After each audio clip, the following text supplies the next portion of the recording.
과거 1기 트럼프 정부 때부터 펜타곤을 중심으로 하는 군 수뇌부와 핵심 안보 관계자들 사이에서 나왔던 이야기가 있습니다. 트럼프는 보고가 5분을 넘기면 지루해하고 자신의 감을 무엇보다 중요하게 생각하며 즉흥적인 판단을 하는 스타일이라서 복잡한 중동 문제에 대해서 주변 측근들의 이야기 또는 특정 사건의 영향을 받으면 뒷일을 생각하지 않고 바로 결정을 할 가능성이 높다는 것이죠.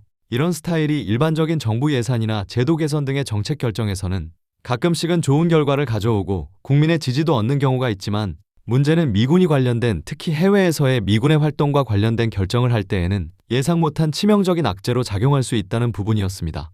즉 펜타곤은 미군이 개입하지 말아야 하는 분쟁에 깊은 고민 없이 미군이 개입하게 하는 지금과 같은 상황을 가장 우려했었습니다. 특히나 이스라엘과 이스라엘을 지지하는 공화당 내 정치인들과 트럼프의 측근들에 대해서 강한 경계감을 나타냈었죠. 그래서 이란 사태 전에도 계속 보고서를 통해서 복잡한 중동 관계에 대한 이해를 넓히려 했었습니다.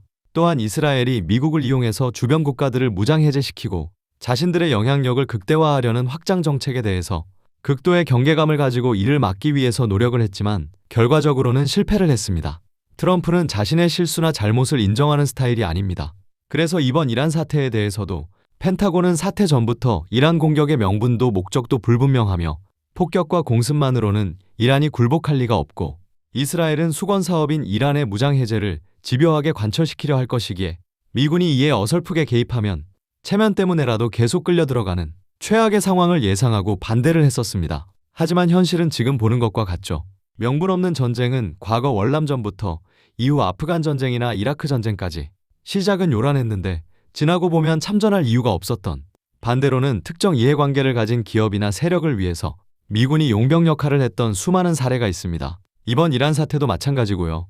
그래서 지난 주말 트럼프의 우방국 참여 요청에 대해서 EU를 비롯한 한중일도 모두 참여를 사실상 거절한 것이고요. 이는 지난해 초 트럼프 취임 이후의 관세 정책으로 동맹국들을 압박하고 결과적으로는 동맹국들을 쥐어짜서 자신의 치적으로 만들려 했던 그 연장선상에 있다고 할 수 있습니다.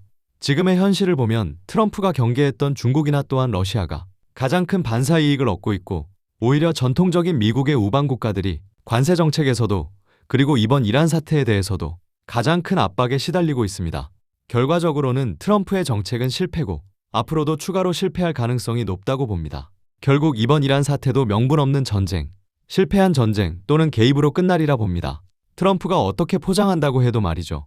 다시 시장으로 돌아와서 원유 인버스와 코스피 인버스는 변동 없이 홀딩을 추천합니다. 아직 갈 길이 멀다고 하겠습니다. 감사합니다.